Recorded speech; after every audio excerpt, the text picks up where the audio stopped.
예레미야 2장 1절에서 10절 제가 먼저 읽고 교독하도록 하겠습니다. 슬프다 주께서 어찌 그리 진노하사 딸 시온을 구름으로 덮으셨는가. 이스라엘의 아름다움을 하늘에서 땅에 던지셨으며 그의 진노의 날에 그의 발판을 기억하지 아니하셨도다. 주께서 야곱의 모든 거처들을 삼키시고 긍휼히 여기지 아니하셨으며 노아사 딸 유다의 견고한 성체들을 허물어 땅에 엎으시고 나라와 그 지도자들을 욕되게 하셨도다. 맹렬한 진노로 이스라엘의 모든 뿔을 자르셨으며 원수 앞에서 그의 오른손을 뒤로 거두어 들이시고 맹렬한 불이 사방으로 불사름같이 야곱을 불사르셨도다.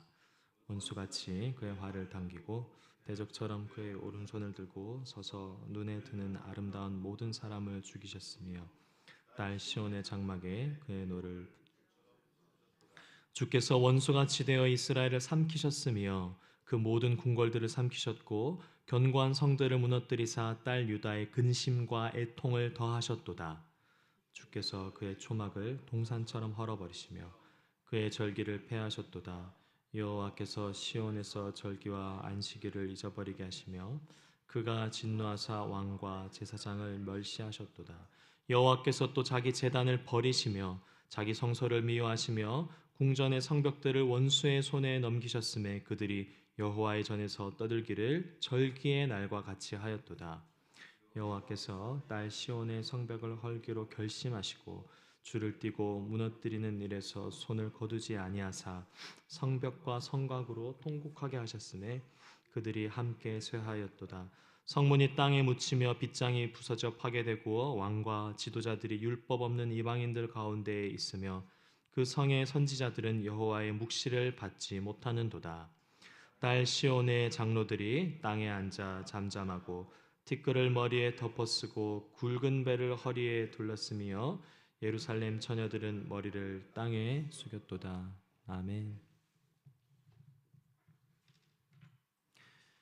슬프다로 시작하는 오늘 예레미야 예가 2장은 1장과 마찬가지로 예레미야 선지자의 감정이 오늘 곳곳에 묻어나 있는 것을 볼 수 있습니다. 사실 이 애가를 보면서 저희가 꼭 기억해야 하는 것이 있는데요. 이 예레미야 애가에 반복해서 등장하는 이 감정은 그 개인의 감정이 아니라는 것입니다. 예레미야를 통해서 이스라엘 백성에 대한 하나님의 말씀이 저희는 예레미야서를 통해서 살펴봤다면 이 애가를 통해서는 하나님의 감정이 어떠한지를 끊임없이 하나님을 업신여기고 무시하고 순종하지 않는 이 이스라엘을 향한 하나님의 마음이 어떠한지를 노래와 시로 표현되고 있는 것을 꼭 기억하셨으면 좋겠습니다. 그래서 1절에 이런 하나님을 잘 표현한 단어가 있는데 바로 진노의 날입니다. 이 같은 단어가 출애굽기 11장 8절에서도 쓰였는데 애굽의 파라오에게 하나님이 심히 노하셨음을 나타낼 때 쓰였던 단어가 오늘 여기에도 이렇게 쓰였습니다. 이 흥미로운 것은 이 진노라는 단어가 직역하면 콧김, 입김이라고 할 수 있습니다. 그러면 콧김의 날, 입김의 날인 거죠. 뭐죠? 콧김과 입김으로도 뿜어져 나올 만큼 하나님의 진노가 가득 넘친다는 것입니다. 오래 참고 계시지만 그 분노와 코가 입으로도 쏟아져 나올 만큼 크다는 거죠. 오늘 본문의 1절에서는 연이어 하나님의 진노가 어떠한지를 계속 표현하고 있는데 무엇을 기억하지 못한다고 하십니까? 그들의 발판도 기억지 아니하신다라고 합니다. 여기서 이 발판은 발등상을 이야기합니다. 시편에서 가장 많이 쓰였던 성전에서의 예배할 때 쓰였던 이 발등상입니다. 이 성소에서 무엇이 행해집니까? 두말할 것 없이 예배, 제사죠.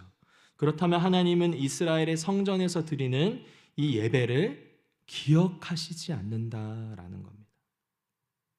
저는 이 대목에서 이스라엘 백성이 하나님을 어떻게 대하고 하나님을 어떤 마음으로 예배를 했는지 좀 유추해 보았습니다.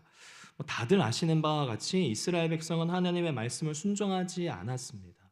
선지자들을 통해서 하나님의 말씀을 알았지만 알면서도 세상의 방식과 세상의 기쁨을 따라 살아가는데 서슴지 않았습니다. 그리고 또 어떻게 했죠? 예배 드리는 것. 제사를 위한 제물을 갖고 절기 때마다 하나님 앞에 나아갔습니다. 그러면 이들이 어떠한 마음으로 예배를 드렸을까요? 저는 진실로 이 이스라엘 백성들이 자신들의 그 죄를 사하여 달라는 간절한 마음으로, 주중에 내 마음대로 살다가 양심에 찔려 회개하는 마음으로 예배를 잘 드렸다라고 생각합니다. 그래서 이 대목이 두려웠습니다. 왜냐하면 저의 모습과 크게 다르지 않거든요. 그리고 더 두려운 것은 그런 예배를, 그런 제사를 하나님이 어떻게 하신다고요? 기억하시지 않는다는 것입니다. 종교적인 태도로 마음은, 뜻은 사라지고 습관에 따라 이 교회 가운데 몸만 이곳에 와서 예배를 드린다면 안타깝지만 하나님은 그런 예배를 기억하시지 않는다라고 예레미야 예가를 통해서 말씀하고 계십니다. 성도 여러분, 하나님은 진실로 인격적인 하나님이심을 믿으시길 바랍니다.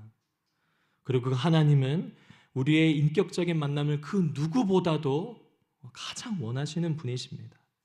그런데 마음과 뜻은 사라지고 빈 껍데기와 같이 이곳 가운데 예배 자리에 나와 있는 우리를 보실 때 하나님의 마음은 어떠하실지, 오늘 본문을 깊게 묵상하면서 기도하실 때 깨닫게 하시는 은혜가, 주님의 마음을 알아가는 그 은혜가 있으시기를 예수님의 이름으로 축복합니다. 오늘 본문에서 또 주목할 단어가 있다면 바로 원수입니다. 3절 보시면 하나님은 자신의 백성이 위기에 빠졌을 때 그들을 돕지 않으셨습니다. 그리고 4절에 연이어 어떻게 하셨죠? 원수같이 이스라엘을 대했다고 하십니다. 원수가 그의 대적을 상대할 처럼 화를 드셨다고, 하나님이 그렇게 화를 드셨다고 합니다. 또 5절에서는 직접적으로 표현하는데요, 주께서 원수같이 되어 이스라엘을 삼키셨다. 제가 아들 셋을 키워보면 저나 아내가 정말 콧김이 이렇게 흘러나올 만큼 화가 나면서도 그것을 참을 때가 있거든요. 정말 왼수가 따로 없습니다. 다들 키워보시면 정말 하루하루에 심심할 날이 없거든요. 매일매일 새로운데, 예전에는 그런 아들들을 이제 대할 때 아내가 버럭 할 때가 있거든요. 잠잠하다가 갑자기 버럭 할 때가 있는데, 그런 아내를 보면 왜 저렇게 감정적이지? 표정이 이렇게 안 좋아지시는 것 같은데 좀 상냥하게 말하면 안 될까? 이런 생각을 했다가 아이들과 온종일 있어야 하는 날들이 제가 이제 계속 많아지면 많아질수록 이해가 되는 거예요. 그 콧김이 나오는 그 상태. 요즘도 최근에도 그런 일이 있었는데, 그래서 제가 이제 그 상황을 보고 이제 아이들에게 갔습니다. 가서 뭐라 그러냐면, 얘들아, 엄마가 오죽하면 이렇게 화를 내시겠냐. 누구 편을 든 건지 모르겠는데, 인애와 사랑이 한없으신 하나님에 대한 비유가 저희의 어떤 인간된 마음으로 그것을 유추하는 게 썩 좋은 것은 아니지만, 부모의 마음이 그렇지 않습니까? 엄마 아빠가 가장 싫어하는 말과 행동을 매일같이 자녀가 한다고, 눈앞에서 한번 상상해 보십시오. 일주일이 아니라 그런데 365일 내내 이스라엘이 솔로몬 이후로부터 여호야긴이 바벨론에 끌려가기까지의 연수가 대략 330년이라고 합니다. 그 엄청난 기간 동안 매일같이 이스라엘 백성이 하나님 앞에서 이러했습니다. 음란했고 자기밖에 몰랐고 하나님을 도구로 삼았고, 예배를 드려도 마음은 없는 채로 빈 껍데기로 나아오는 그러한 자녀를 바라볼 때 그분의 마음, 자녀의 이러한 모습을 보며 하나님은 8절에 결심하시는데, 8절을 다 같이 읽도록 하겠습니다. 시작. 여호와께서 딸 시온의 성벽을 헐기로 결심하시고 줄을 띄고 무너뜨리는 일에서 손을 거두지 아니하사 성벽과 성곽으로 통곡하게 하셨음에 그들이 함께 쇠하였도다. 어떻게 하셨죠? 딸의, 자녀의 무너짐을 막지 않으셨습니다. 오히려 그들이 무너져 내리도록 하나님이 결심하셨다라고 합니다. 마치 바벨론 탑이 그 눈 깜짝할 사이에 무너지듯이. 사랑하는 성도 여러분, 하나님의 오래 참으심과 인자하심을 당연히 여기시지 않으셨으면 좋겠습니다.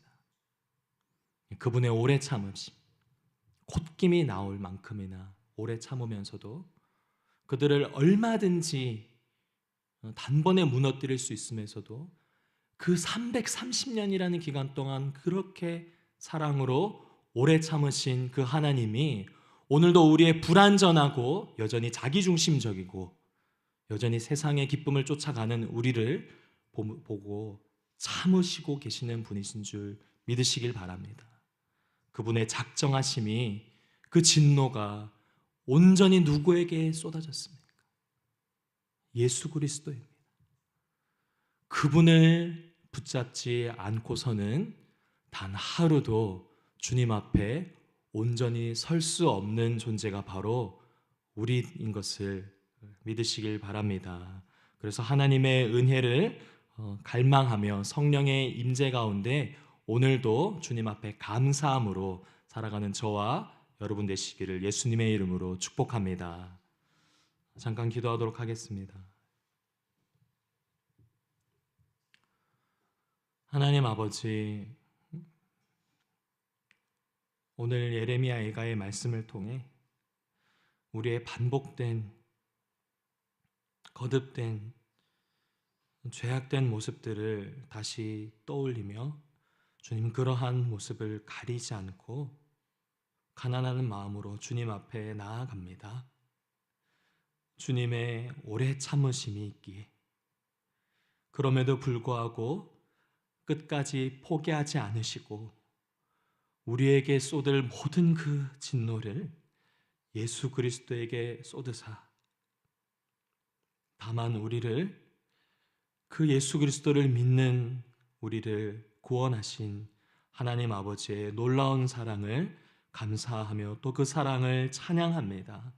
주님, 매일 우리의 삶에 주어진 순간마다 당연하게 여기는 것이 아니라, 불평으로 하루를 살아가는 것이 아니라 구원하신 하나님의 은혜에 대한 감사와 찬양의 마음으로 성령의 임재 안에 갇혀 주님의 뜻을 사모하며 주님의 뜻을 따라 살아가는 모든 수지 예본교회 성도님들 되게 하여 주시옵소서. 그렇게 행하실 주님께 감사드리며 예수님 이름으로 기도드립니다.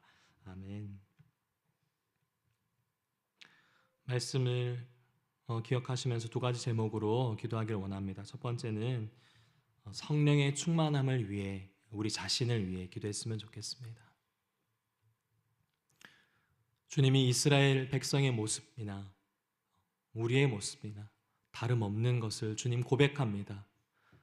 불완전한 우리를 무엇으로 주님 띠띠우고 무엇으로 우리를 인도하시겠습니까?